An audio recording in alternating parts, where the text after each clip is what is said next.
하나님은 살아계십니다. 하나님을 기대합니다. 하나님은 하실 수 있는 줄 믿습니다. 어느 해 아침에 1월 1일 날 교회 소나무에 까치가 찾아왔습니다. 신년에 깍깍깍 그러고 울더라고요. 신년에 까치가 인사를 하러 왔네? 기분 좋은 소리죠. 근데 그 이상 아무 의미는 없습니다. 까치가 와서 올해 기분이 좋을라나? 그런데 아무 의미가 없는 것은 까치가 나한테 해줄 수 있는 게 아무것도 없어요. 그렇다고 흥분해처럼 호박씨를 물어다 줄 것도 아니고, 그러니 까치가 와서 깎아 울으면 기분 좋은 일 있을라나?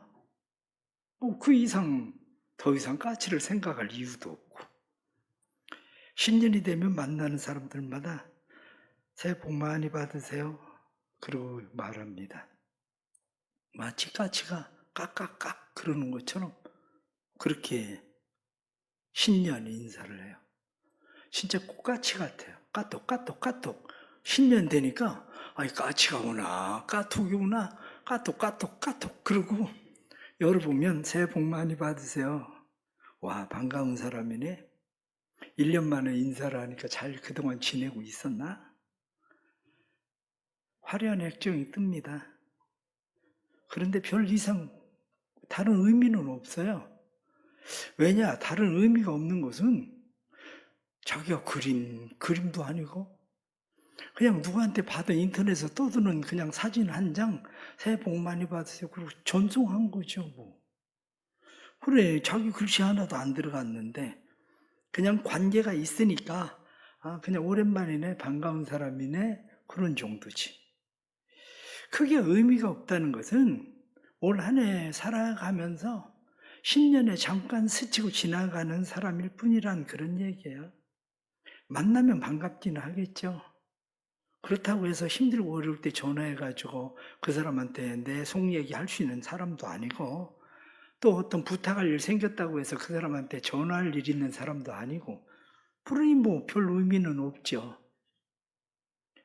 가까이 있는 사람도 새해 복 많이 받으세요. 그리고 인사합니다. 조금 의미는 다릅니다. 이 사람이 나에게 복을 줄 수 있는 사람인가? 내 곁에 있어 줄 수 있는 사람인가? 이 사람이 진실로 나를 위로하고 복받기를 기도하고 기대해 주는 사람인가? 그런 정도죠. 신년이니까 새해 복 많이 받으세요. 이렇게 얘기는 해도 1년 내내 나를 위해서 기도 한 번 안 해줄 사람 무슨 의미가 있겠어요? 그 사람이 하다못해 이 사람이 나한테 마음은 조금이라도 줄 수 있을까? 시간이라도 내줄 수 있을까? 아니면 경제적으로, 재정적으로 내가 힘들고 어려울 때 도와줄 수 있을까? 그것도 아니면 직장이라도 알선해 줄라나? 중신이라도 해줄라나? 이런 사람이면 조금 상황은 다르겠죠. 그런데 그런 정도도 아니면 무슨 의미가 그렇게 있겠습니까? 그렇지 않으면 아무리 가까이 있어도 그냥 까치가 깍깍거리는 소리나 까톡이 까똑 그러고 얘기를 하는 거나, 아니면 잠깐 얼굴 보면서 새해 복 많이 받으세요 이렇게 인사하는 거나 매 한 가지일 뿐이죠. 중요한 건 관계입니다. 관계. 새해 첫 주일 25년 한 해를 시작하면서 첫 주일에 교회 나오셨잖아요. 교회 나오셔서 하나님한테 하나님 좋았어요. 올해는 복 좀 주세요. 아멘. 1분도 안 걸려. 누군 조금 더 시간 걸리겠죠. 하나님 좋았어요. 복 좀 주세요. 새해에는 소원 성취 좀 되게 해주세요. 그렇게 얘기할 수도 있습니다. 잠깐 설교를 듣고, 그리고 올 한 해 신년 첫 주일 가서 예배 드렸으니까 올해는 잘 될 거다. 잘 될라나? 올해는 기분이 좋은데? 이렇게 생각을 하면서, 그래, 올해는 복 받을 거야. 올해는 희망이 있어. 이렇게 생각할 수도 있습니다. 그러나 생각해보면 까치가 깍깍거린다고 호박씨 물어다 줄 것도 아니고, 까똑 그런다고 해서 카카오페이에 돈 들어오는 것도 아니고, 차라리 돈을 보내주면 상황이 조금 다르지? 그런데 돈 보내주는 것도 아니고, 그냥 만나서 새해 복 많이 받으세요. 아니 그런다고 해서 진짜 나를 위해서 복을 위해서 기도해 줄 사람도 아니고, 교회 와서 예배 잠깐 드리고 간다고 해서 하나님하고 관계가 까치나 카톡이나 잠깐 얼굴 스치고 지나가는 사람이나 하나님하고는 무슨 관계인가? 그냥 신년에 만나서 덕담 듣는 수준? 아니면 신년에 만나서 좀 긴 덕담? 그냥 설교가 좀 길으니까 긴 덕담 수준으로 그냥 좋은 소리 듣고 간다. 뭐 이 정도가 되는 사람도 있을 겁니다. 그러나 생각해보면 이 나라 보십시오. 이 나라가 어디 희망이 있나? 나라 좀 잘 좀 다스려달라고, 평안하게 국민 좀 잘 다스려달라고 대통령을 세웠더니 아이 대통령에게 희망이 있나? 갑자기 계엄한다고 계엄해가지고 그 계엄이 아무리 정당하고 그 계엄이 내란이 아니라고 한들, 아니 국민들 수준을 그 정도로 생각하고 계엄을 할 정도면, 아니 갑자기 어떤 때는 생각하면 아니 진짜 술 취했었나?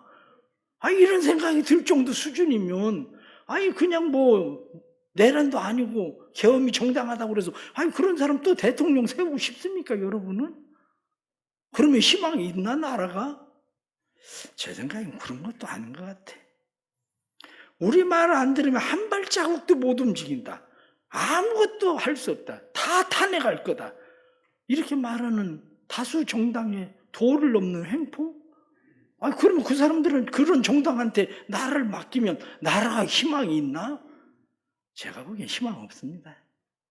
그래도. 모르죠. 이 가운데 그것만이 희망이라고 생각하는 사람도 있을 수 있을지 모르지만 내가 볼 땐 희망 없습니다. 이리저리 눈치 보다가 재빠르게 자기 이익 쫓아서 움직이는 사법이나 군이나 행정이나 경찰, 이 나라에 그런 사람들한테 이 나라를 맡긴다고 희망이 있을 건가? 환율은 오르고 1,500원대가 넘어가고 물가는 오르고, 그러니 자연적으로 유가도 오르고 인건비도 오르고 가게들은 문을 닫고 가족 경영으로 돌아가도 힘들고 AI 로봇을 조금 싸게 해서 부려볼까, 그리고 그걸 들여놔도 힘들고 모든 것이 힘들어요. 가만히 보면 앞이 안 보여. 앞이. 다른 나라와의 외교 관계 문제도 얼마나 심각합니까? 우리나라는 진짜 수출 없이는 먹고 살 수가 없는 나라입니다. 아무리 내수가 정지인데도 우리나라는 수출이 안 되면 기본적인 식량부터 공산품들 먹고 살 수 있는 나라가 아니에요. 우리는 머리 써서 기술력 가지고 작은 거 갖다 팔아먹고 그러면서 먹을 거 공산품 수입에 들어와야 살 수 있는 나라입니다. 하다못해 길거리 가다가 보니까 깜짝 놀랐어요. 건빵 한 푸대에 10,000원 하더라고요. 아니 땅 파다가 저 건빵을 만들었나? 아니 요즘 우리나라에서 밀가루 가지고 인건비 가지고 그 건빵을 어떻게 한 포대에 10,000원씩 팔 수 있을 정도로 만들겠습니까? 한 바가지에 10,000원 한다면 모르지만, 어제도 집사님 한 번 만났는데 아버님이 콩 농사를 지었대요. 콩 농사를 지었는데 콩 농사 져가지고 팔았는데 들어간 돈의 80%밖에 못 받았대. 인건비는 어디서 건져? 그냥 인건비는 건강 위해서 일했다 싶고 쉽게 그냥 인건비는 그렇게 계산해야지 뭐 달리 방법이 있나요? 그러면 이 나라가 여러분들에게 개인적으로 희망을 줄 수 있습니까?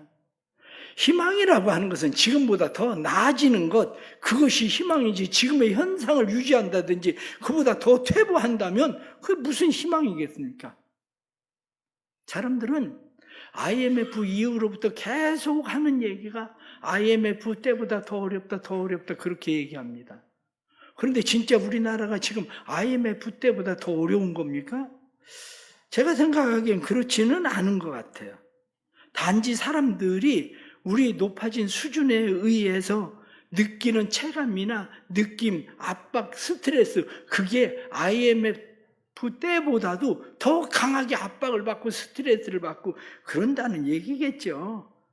왜냐하면 저희 교회가 IMF 때에 교회를 짓고 추수감사절이 되면 모두가 힘들고 어려운 때니까 추수감사 헌금을 가지고 동사무소들하고 연결해가지고 우리가 3주, 4주 동안, 그때 당시에는 뭐 일자리 없는 사람들이 많으니까 동사무소에서 사람 불러가지고 그냥 허드렛 일, 아무 일 풀이라도 뽑고 막 그래가면서 돈을 줬거든요.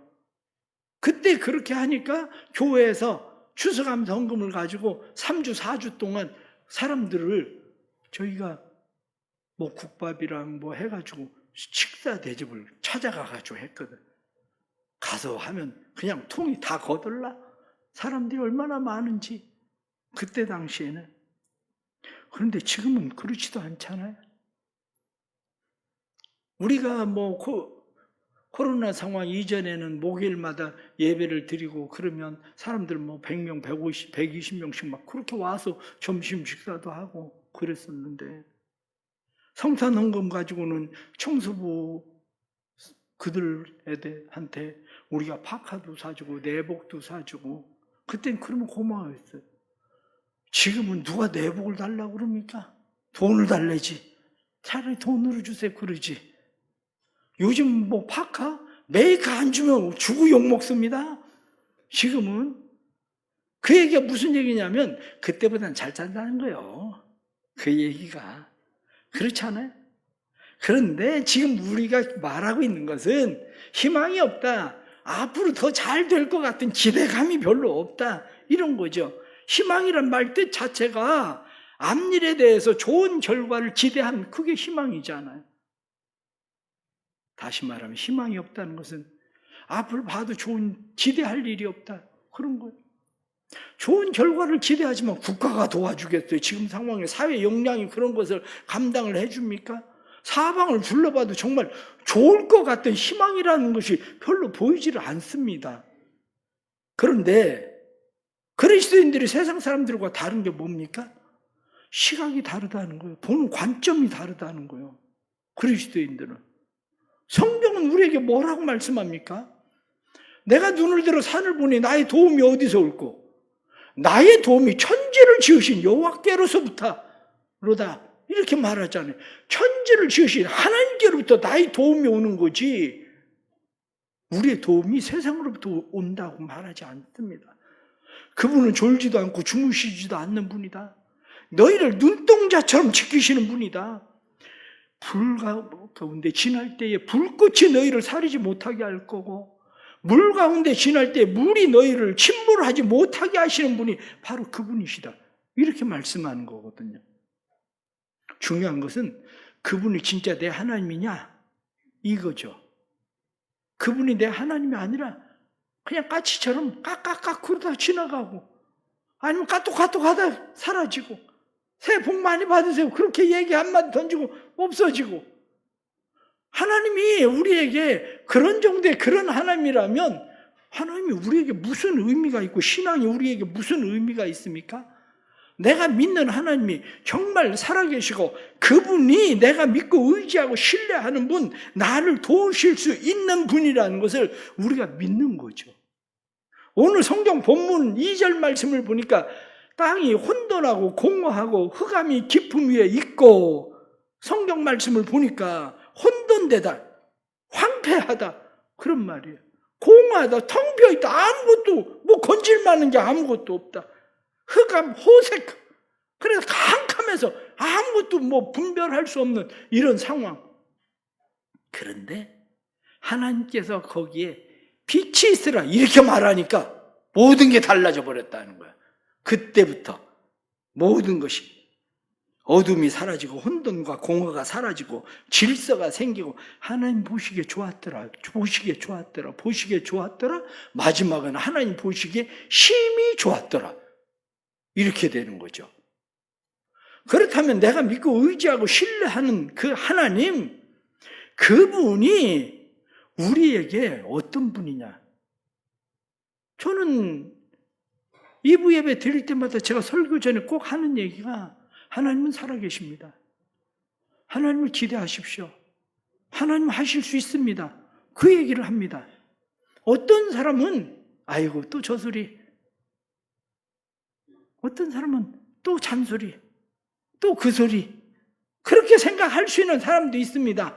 그런데 어느 날 갑자기 하나님은 살아계십니다. 그래, 맞아.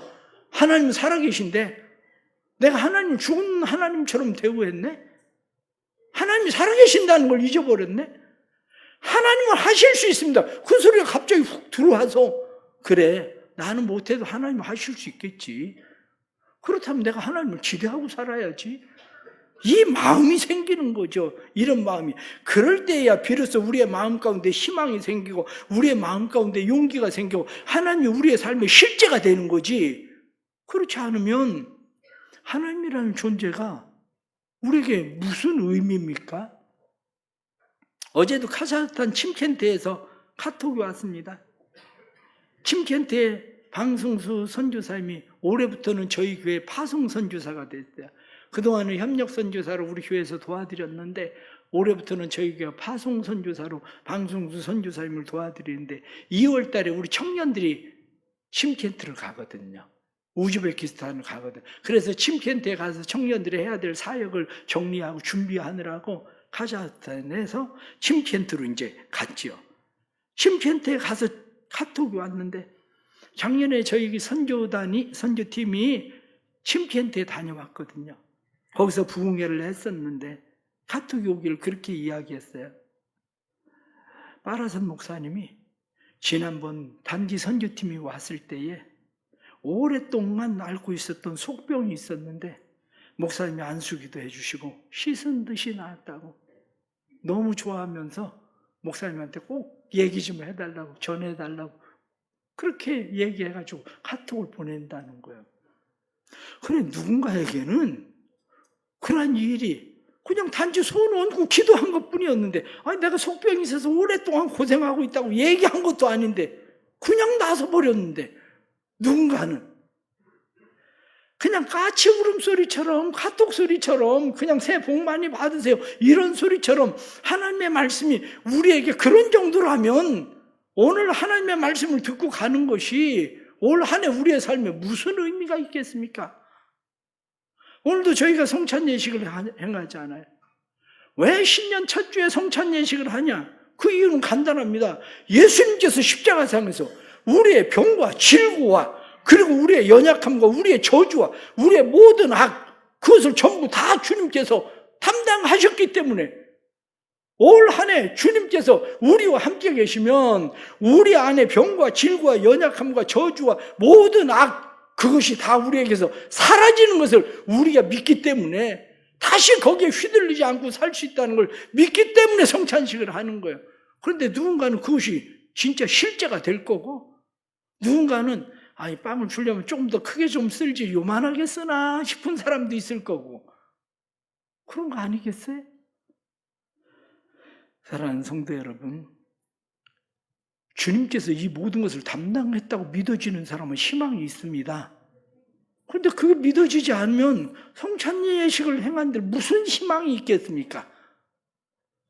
주님께서 담당하셨다는 사실이 믿어질 때 희망이 생기는 거지. 지금 우리의 상태를 보십시오. 아담과 하와를 하나님께서 에덴 동산에 두시고 보시기에 좋았더라 심히 좋았다 하나님께서 그렇게 말씀을 하시는데 인간의 욕심이 얼마나 끝이 없는지 하나님께서 먹지 말라고 한 그 선악과 그가 하나 못 다 먹어서 둘이 그렇게 안달하더니 애걸복걸하더니 사단이 그에게 너 이거 먹으면 하나님같이 될 거야. 그러고 얘기하니까 하나님같이 되고 싶어가지고 홀딱 다 먹었잖아요. 이것을 홀딱 다 먹고 나니까 그때서 깨달은 게 우린 벌거숭이구나. 우린 아무것도 없는 존재였구나. 원래 이게 다 내 건 줄 알았는데 이게 다 내 것이 아니라 우린 벌거숭이네. 그거 깨달은 거 아니에요. 에덴 동산이 우리 건 줄 알았는데 여기서 이제 나가거라. 그래, 에덴 동산을 추방당한 거 아니에요. 우리 지금은 모습을 보세요. 지난 한 해 동안 내가 열심히 노력하고 수고하고 애쓰고 막 내가 어떻게 살아가면 뭔가 될 것처럼 그 위에 올라갈 것처럼 그거 뭐 내가 다 거머쥘 것처럼 그렇게 살았는데 비로소 깨닫게 되는 것이 뭐냐면 한 해 돌아보면 벌거숭이네. 아무것도 된 게 제대로 없네. 이거 뭐지? 오히려 내가 누리고 있었던 에덴 동산 같은 곳에서 쫓겨나고 이 상황을 우리가 지금 보고 있는 거예요. 이 상황을. 그런데 하나님께서 태초에 하나님이 천지를 창조하시느라, 천지를 창조하셨다. 그 말은 바라라고 하는 창조는 무에서 유를 만들다, 이런 이야기예요. 아무것도 없는 상태에서 무에서 유를 만드신 것을 창조라, 바라라고 이야기해요. 그런데 성경에 창조라고 하는 말이 또 다른 하나가 있는데 그걸 아사라고 그래요. 아사라는 말도 창조라고 말하는데, 아사의 창조는 어떤 거냐면 있던 것, 무익한 것을 가지고 유익하게 아름답게 만들다. 그게 아사라는 창조예요. 무익하던 것을, 별 필요 없던 것을, 옛날에 노조강, 그거 뭐 오물 담는 거 아닙니까? 한마디로 노조강 갔다가 그 녹여가지고 녹그릇 만들고 노수저 만들고 노숟가락 만들고 그거 갖다가 유익하게 만드는 것처럼 우리의 삶이 오물이나 담으면 적당한 것 같은 그런 우리의 인생인데, 하나님이 우리의 인생을 아사 창조를 하시면 유익하게 만드신다, 아름답게 만드신다. 이게 아사라는 창조입니다. 우리 사랑하는 성도들 안에 이러한 일이 일어나길 축복합니다. 그러려면 창조주 하나님을 만나야 됩니다. 창조주 하나님을 믿어야 됩니다. 사람들은 창조주 하나님을 믿는 게 아니라 과학을 믿어, 과학. 그래서 우연이라는 것을 믿죠, 우연. 그런데 과학을 얘기하는 사람들이 얼마나 한마디로 이율배반적인 이야기를 하는지를 여러분들 아십니까? 과학이 중요한 제2법칙 가운데 하나가 뭐냐면 엔트로피 법칙이라는 거거든요. 엔트로피 법칙이라는 것은 무엇을 그대로 두면 그대로 있는 것이 아니라 점점 나빠진다는 거예요.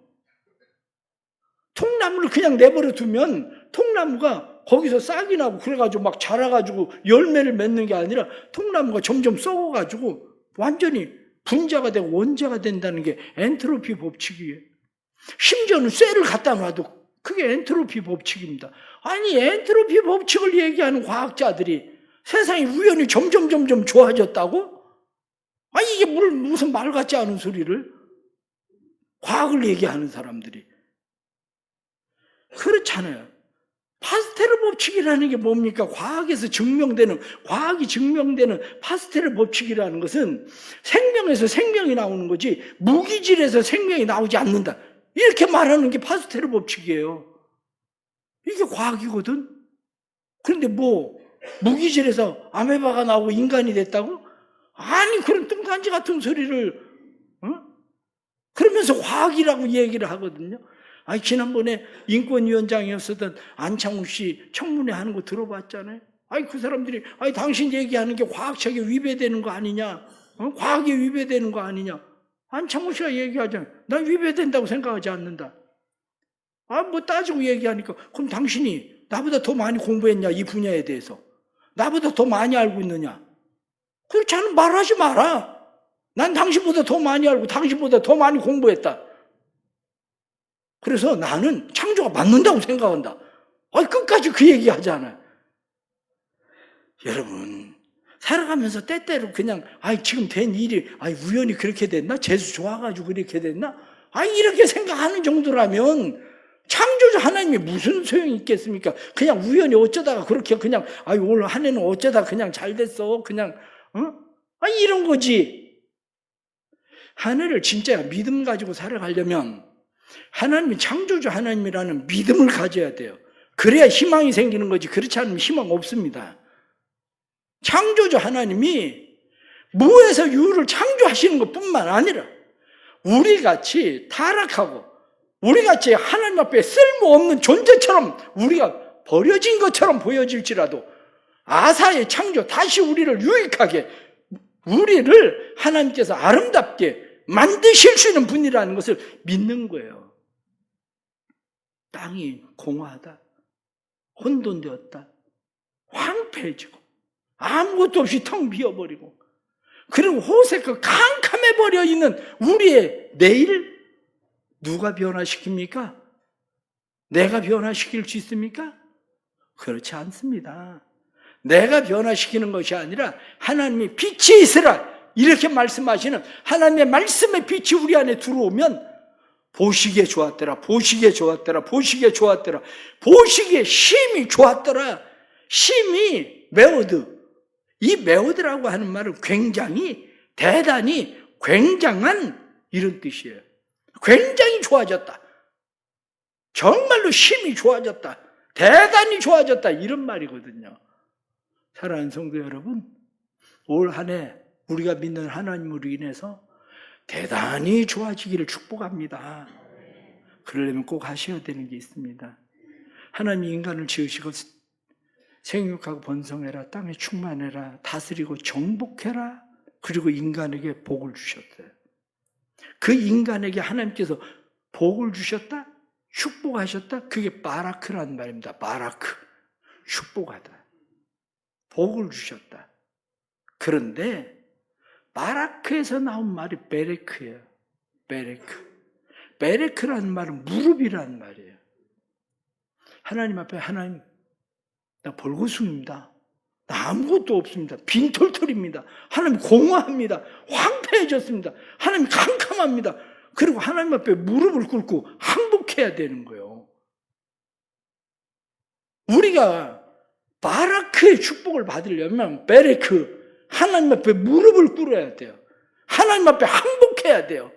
하나님, 나 벌거숭입니다. 나 아무것도 없습니다. 공허합니다. 나 황폐합니다. 내 앞이 캄캄합니다.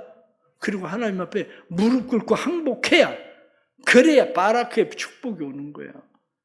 이 바라크의 축복이 올 때에, 바라크란 말은 다른 말로 하나님을 송축하다, 송축. 하나님을 노래하고 예배하는 것이 바라크예요. 그래 진짜 하나님을 예배하는 예배자가 됩니다. 우리의 예배가 왜 가짜 예배가 되냐? 바라크를 경험하지 못해서 그래요. 하나님의 축복을 경험하지 못해서. 그러니까 하나님 앞에 송축하는 예배자가 안 되는 겁니다.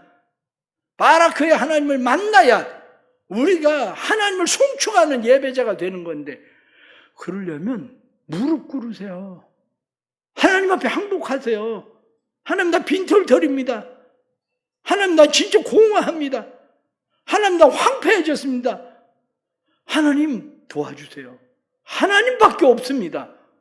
그리고 하나님 앞에 기도해야 하나님께서 우리에게 창조의 복을 주십니다. 아사의 복을 주십니다. 우리에게 없을지라도 있게 만드시고, 있는 것은 더 아름답게, 보시기에 심히 좋았더라, 이렇게 말씀하시는, 심히 좋게 만드시는 은혜가 임하는 겁니다. 우리 하나님의 은혜가 사랑하는 성도들의 삶에 임해서 올 한 해 기도함으로 우리의 삶이 복된 삶이 되길 축복합니다. 올해 믿음의 역사가 우리 안에 아름답게 나타나길 바랍니다. 기도하겠습니다. 하나님 아버지, 우리는 벌거숭입니다. 빈털털입니다. 우리를 도와주옵소서. 우리를 도와주셔서 우리가 하나님의 은혜로 새롭게 살 수 있도록 성령님 역사해 주옵소서. 창조주 하나님을 만나게 해 주옵소서. 예수님의 이름으로 기도드리옵나이다.